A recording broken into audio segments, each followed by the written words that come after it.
here. Let's log on and have Amazon Live jump on as well. So let me just do this. Give me 1 minute because we're going to do a little bit of editing. So I have the wrong title in this description. So let's just do Failing Forward is what we're going to do today. Failing Forward by John C. Maxwell. Forward. All right, space and save. And here we go. All right, so welcome. My name is Lea Little. It is my pleasure to join you each day at 12 o'clock and share with you the book I read. The book I have read today is called Failing Forward. This is a book that I've had in my library for quite a while, and I never really went into the full detail of it until this morning when I pulled it out and I said, okay, today's the day we're going to go through it. So here's your Sunday inspiration. I am in this space to make myself accountable, to do something that started as a New Year's resolution. I wanted to do something that was useful, something that I would stick to, and also a project that I've been working on Amazon and Facebook and YouTube. So thank you if you are joining me on Facebook. Thank you if you are joining me on YouTube, and thank you as well for joining me on Amazon Live. I'm going to just check in and say hello, so if you'd like to chat, we can do that as well. And I will drop the book link into the comments section as well. So, all right, really glad that you are here. All right, so let me just highlight for you, if you're joining us on Amazon Live, the book is now in your stream and should be available for you. And let me say hi there, and let's get to it. All right. Turn and highlight. And off we go. All right, so I was really, really happy to pull this book out today and realize that it was a great choice. It is about moving forward past failure, whatever that failure might be. They cite in here, it could be personal, it could be business, it could be all kinds of things. And it's about becoming a real, R-E-A-L, real success, which he uses as an acronym for relationship, equipping, attitude, and leadership. So chapter 1 in the preface is all about becoming a real success, as defined by that. Your relationships, equipping, attitude, and leadership. Written in the year 2000. This book is about 20 years old, but timeless. A lot of the motivational books that I'm sharing with you are exactly that. They are timeless, based on great principles. So this one is, what's the main difference between people who achieve and people who are average, as it starts out. So talking about, he says, John C. Maxwell, the author, says he's dedicated his life to adding value to people. I love that. It's the reason he teaches conferences, records lessons on cassettes. How about that? Who's up for a step back in time? Did you have a cassette? Anybody have a cassette? Let's just do a little chat here. I had a whole collection of cassettes from Prince to Madonna to Tony Robbins. Tony Robbins was actually one of my first collections of cassettes. So let me know if you have owned cassettes and what your favorites were. So he says, creating training videos, he writes books, and then he says, I want to see people achieve. So that is the premise of the book, the reason why he wrote the book. And he believes that to succeed, a person needs 4 things. You can remember them by thinking of the word real. Relationships. The greatest skill needed for success is the ability to get along with other people. It impacts every aspect of a person's life. Your relationships make you or they break you. Equipping. One of the most significant lessons I've learned is that those closest to you determine your level of success. If your dreams are great, you achieve them only with a team. Attitude. People's attitudes determine how they approach life day to day. Your attitude, more than your aptitude, will determine your altitude. I think that might be a Zig Ziglar quote, right? Leadership. Everything rises and falls on leadership. If you desire to lift the lid on your personal effectiveness, the only way to do it is to increase your leadership skills. So, love that. I want to say thank you as you are seeing jump on Facebook, and I'm just going to say hi there. So, thanks for being here. All right, and again, if you have any things you want to put in the comments about cassettes, what your favorite cassettes were in your collection. I love that idea. All right, so what's the main difference between people who achieve and people who are average? We are all failures, at least all the best of us are, and that's a quote from J.M. Barber. All right, so what makes achievers excel? Why do some people skyrocket while others plummet? You know what I'm talking about. You can call it luck, blessing, the Midas touch, whatever you want. But the truth is that some people just seem to achieve incredible things in spite of tremendous difficulties. He says it doesn't matter what kind of work they do, whatever they are, they just seem to make things happen. So what is it? What's the root of achievement? He goes on to question, is it family background? Is it wealth? Is it opportunity? Is it high morals? Is it the absence of hardship? And then he goes on to kind of negate each one of those in an instance of hardship. He says, for every achiever who has avoided tragedy, there's a Helen Keller who overcame extreme disabilities, or a Viktor Frankl who survived absolute horrors. So that's not it either. He says, what you never learned in school.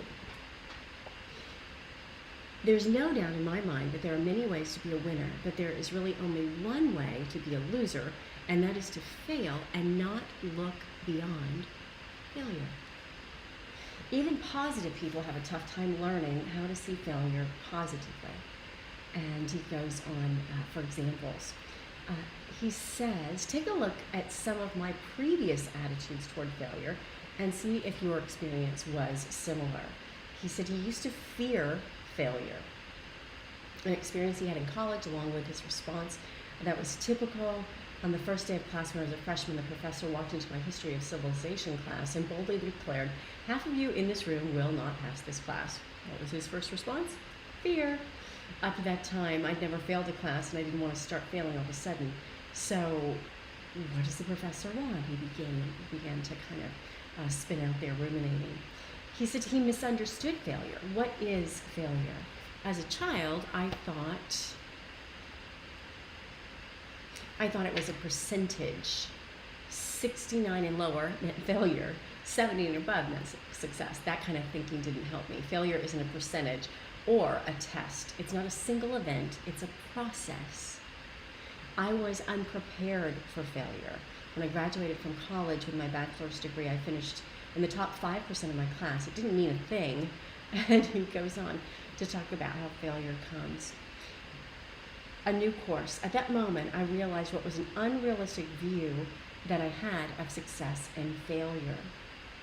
He says you have to train for failure. That this is a great concept, and it's the idea that is what the book is about. Right now, you're getting a chance to sign up for me with a class you will never learn in school.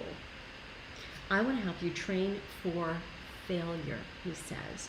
I want you to learn how to confidently look the prospect of failure in the eye and move forward anyway. Because in life, the question is not if you will have problems, but how you are going to deal with those problems. Are you going to fail forward, the book, failing forward, or backward?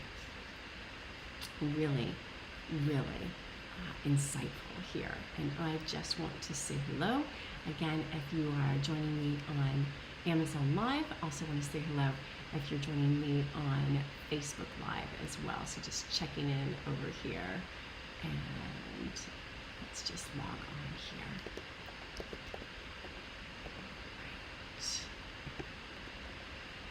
All right. One moment.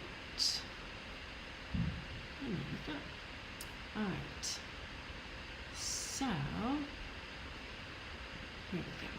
All right, now, putting a new face on obstacles. He's talking about ways to think about failure and how to get beyond that failure. If your perception of and response to failure were changed, what would you attempt to achieve? So how about that? It's a way of kind of changing your mindset about it. Realize there is one major difference between average people and achieving people. And again, that's from John C. Maxwell. So he gives us kind of a breakdown. What is failing forward? It's taking responsibility. It's learning from each mistake. It's knowing that failure is a part of progress, maintaining a positive attitude, challenging outdated assumptions, taking new risks, believing something didn't work, and persevering. So in each chapter, he gives us a summary towards the end. Redefining failure and success. Chapter 2 gives us a new definition of failure and success and a beautiful quote by Nelson Boswell. The difference between greatness and mediocrity is often how an individual views a mistake. So he goes on to talk about failure is not. People think that failure is avoidable, but it's not. Every day people fail, they make errors, they make mistakes. You've heard of the saying, to err is to be human, to forgive is divine. And then he talks about Murphy's Law and the Peter Principle. He also came across something that he calls the rules for being human. And he says, I think this list describes well the state we are in as people.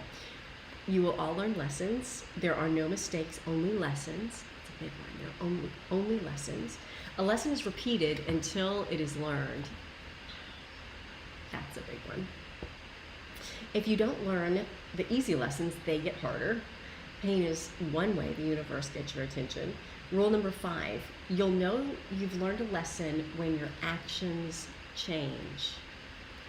That's a good one. Then he talks about the writer Norman Cousins was right when he said the essence of man is imperfection. Know that you're going to make mistakes. People think that failure is an event. It's not. He talks about it's a process. And people think that failure is objective. It's not. When you err, whether you miscalculate crucial figures, miss a deadline, blow a deal, make a poor choice concerning your children, or otherwise fumble a ball, what determines whether this action was a failure is how you look at it.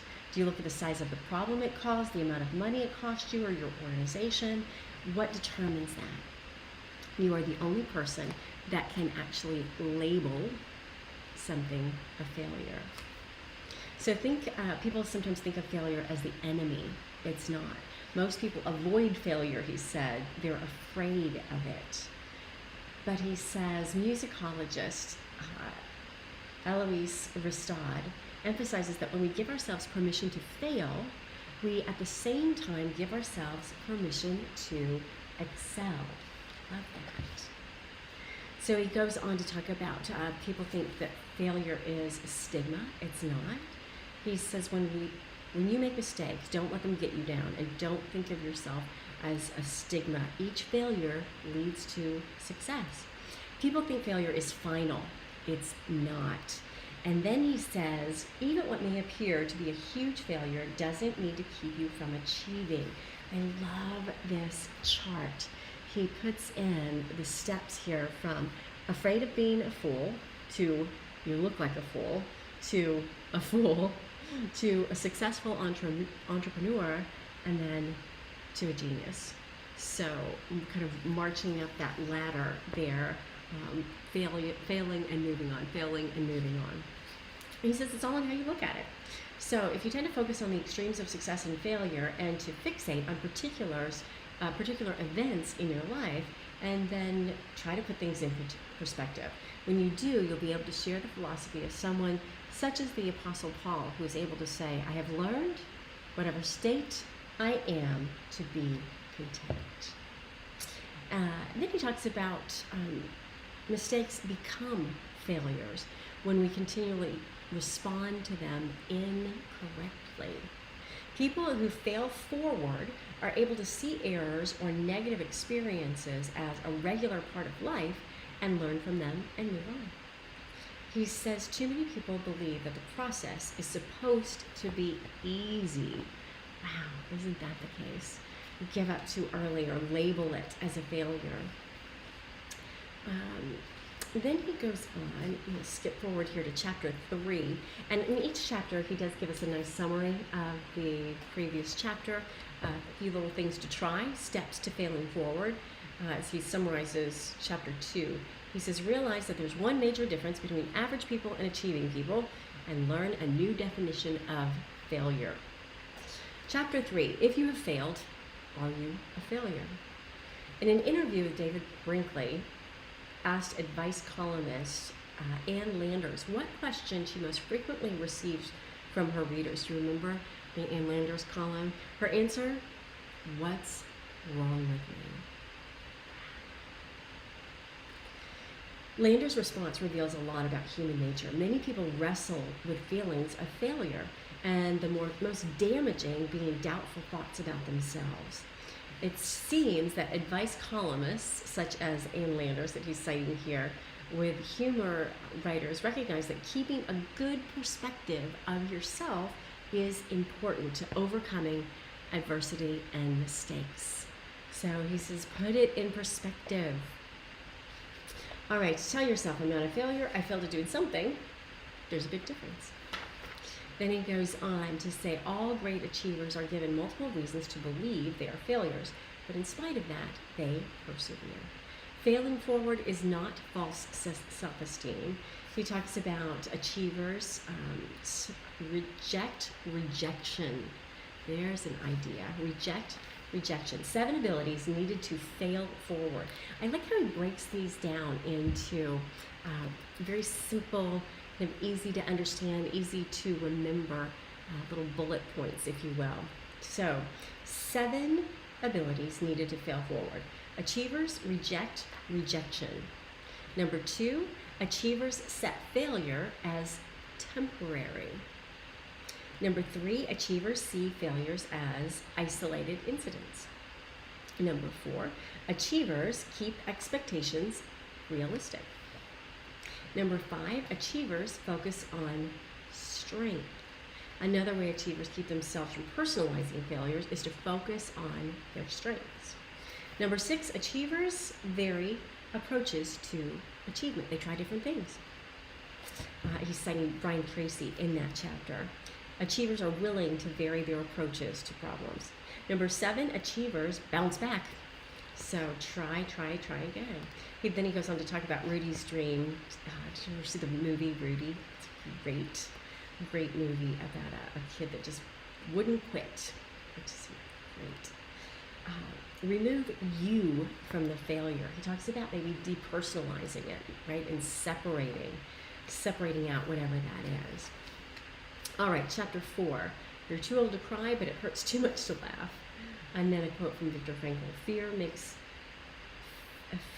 makes come true that which one is afraid of. That one made me pause for a minute this morning, maybe especially from Viktor Frankl. I have yet to dive into Viktor Frankl's work. It feels a little heavy to me, but we'll get there one of these days. And I am open to suggestions, book suggestions, if you'd like to give me a title that you are interested in or something that you read and you'd like to share too. A cycle that you don't want to ride. The cycle is fear, inaction, experience, inability. Fear, inaction, inexperience, inability. And he said when you're on that, you've got to change one of those so you can get out of that circle. Fear of failure stops forward progress, paralysis. For some people, fear of failure brings about absolute paralysis. They stop trying to do anything and they just sit in that failure. Number 2, procrastination. Other people maintain the hope of progress but never get around to following through. Procrastination. Purposelessness. Tom Peters, co-author of In Search of Excellence, emphasizes if there's nothing more useless than someone who comes to the end of the day and congratulates himself saying, well, I made it through the day without screwing up.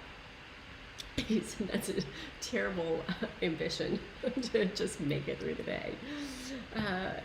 As fear of failure and the resulting inactivity compound, a person in the fear cycle exhibits additional negative side effects: self-pity, excuses, misused energy, and hopelessness. So he says, break the cycle. People who want to get out of that fear cycle often spend time feeling guilty for their inability to change. And then he talks about action. And this came up in the book that I read yesterday too, about action and jumping in to that action. So we hear it almost every day, sigh, sigh, sigh. If I can just get myself motivated. This is big. Motivation is like love and happiness. It's a byproduct. When you're actively engaged in doing something, it sneaks up on you and zaps you when you least expect it. As Harvard psychologist Jerome Bruner says, you're more likely to act yourself into feeling than to feel yourself into action. So act. Whatever it is you know you should do, do it. Get moving, build momentum, make mistakes, and move on. George Bernard Shaw asserted a life spent in making mistakes is not only more honorable, but more useful than a life spent doing nothing. I love that. You're more likely to act yourself into feeling than you are to feel yourself into action. Again, that's from Jerome Bruner. Then he goes on citing incidents and stories about it. Then he says, take action and reduce your fear. So I just jotted down a few things that I'm working on. What objective, essential to your success, are you most afraid of tackling? What objective that is essential to your success are you afraid of tackling right now? Write it out. And I wrote down outlining a jewelry project that I'm working on right now. That's going to kick into gear next week. So I've got to put a little brain thought in there. Also defining some more 2021 goals. This is one of them, to show up every day and share with you about a book. Today's book is Failing Forward by John C. Maxwell. And I want to say thank you, as I can see you here on Amazon Live. And thank you as well. I'm just going to flip over and say hello on Facebook. So thank you for being with me on Facebook as well. Appreciate you being here. And oh, so nice. Thank you. Hi, Joe. Thanks for being here.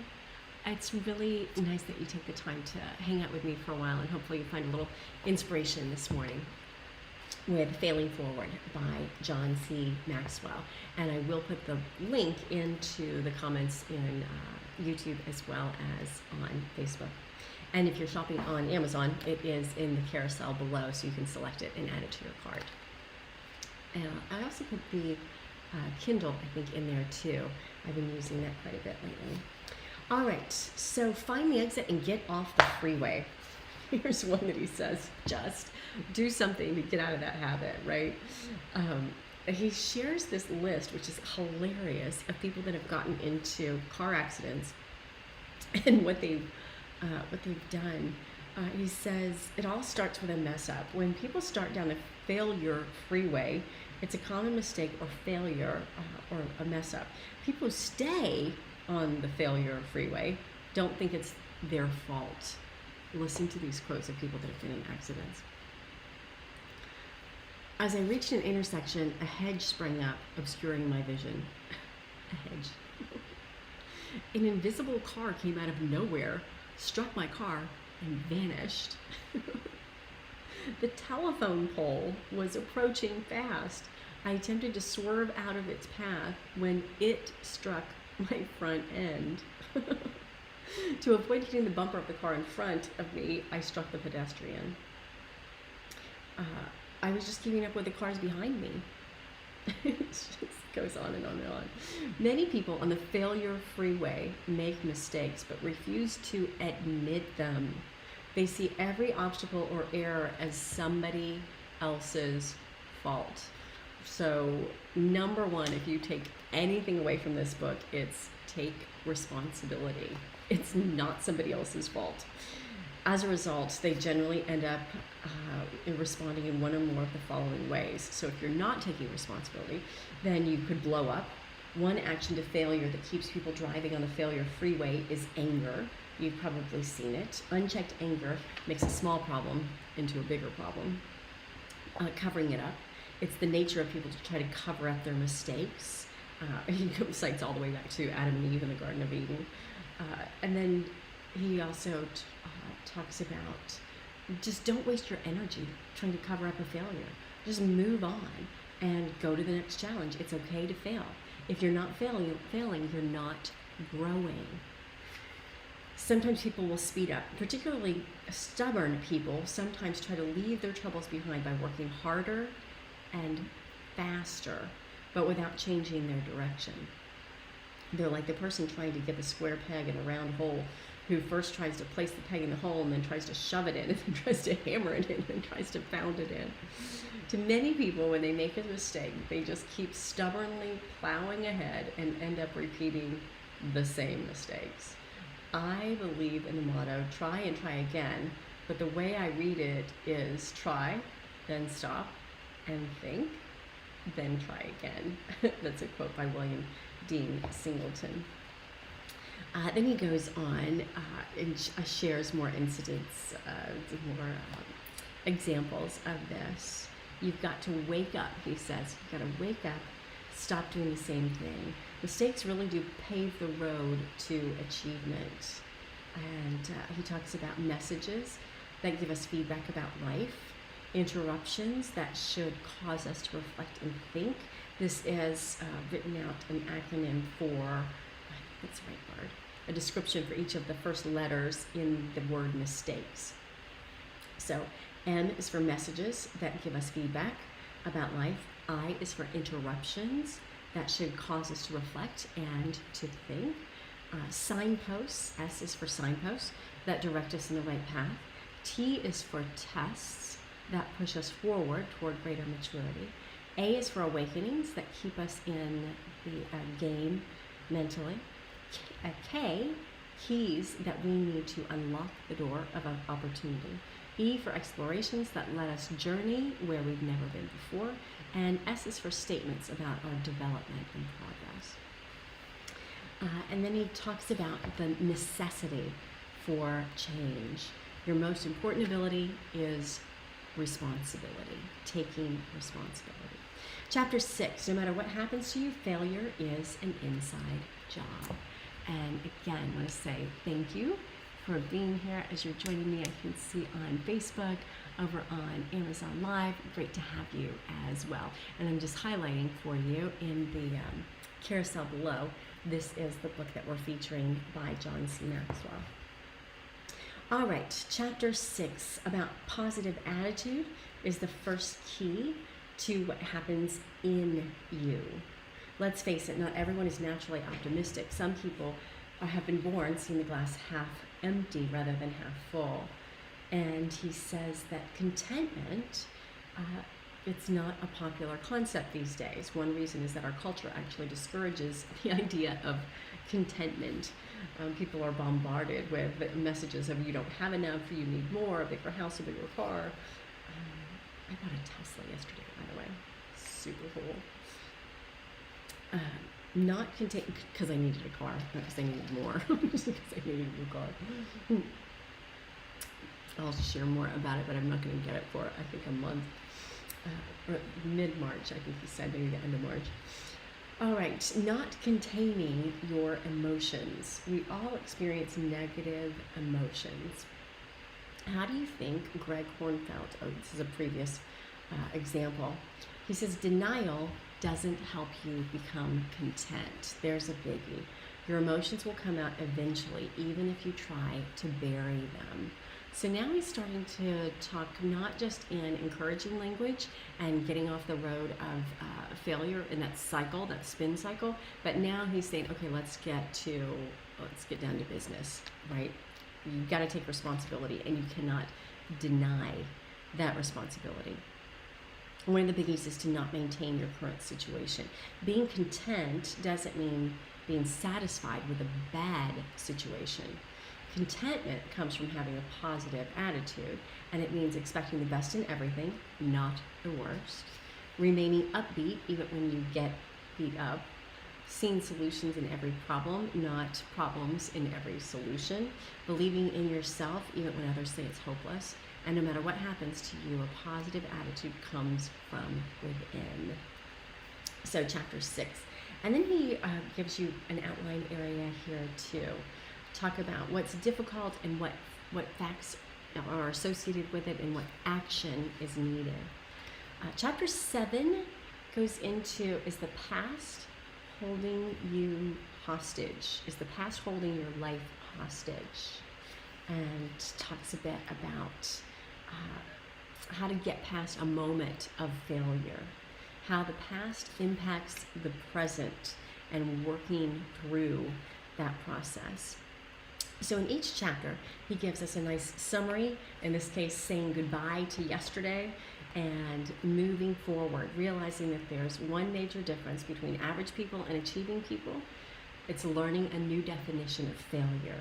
It's removing yourself, from that failure, taking action to reduce your fear, changing your response by accepting responsibility, and not letting the failure get inside of you. Get out of that cycle, and then say goodbye to yesterday.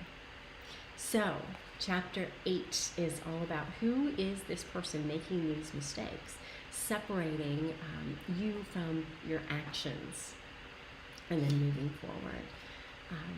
Why won't people change? He says we can change our whole life and the attitude of people around us simply by changing ourselves. Isn't that true?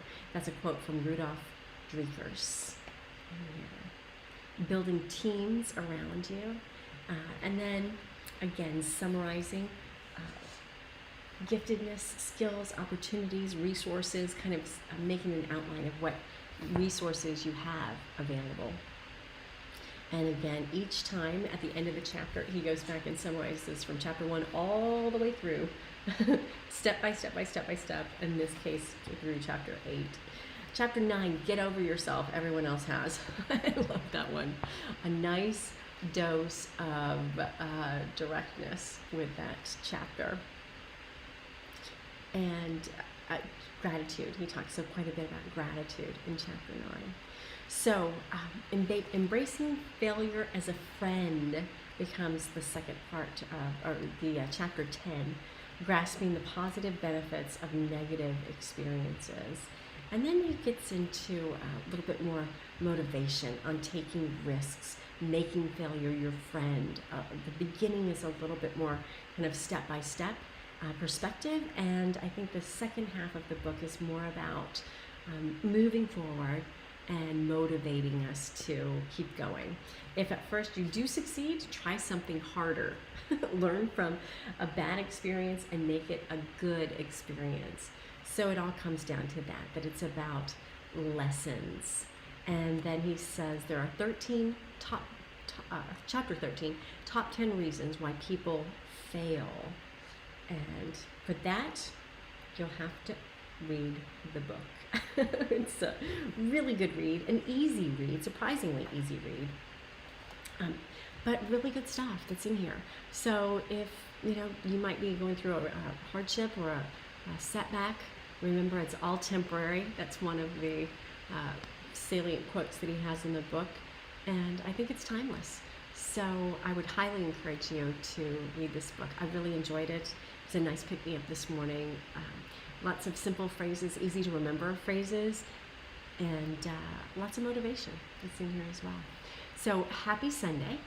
It's highlighted for you in your carousel if you are here on Amazon Live. If you are joining me on Facebook, as soon as I wrap up right here, I'll drop it into the link in the comments. And same case scenario with YouTube. So happy Sunday, and I'll see you tomorrow.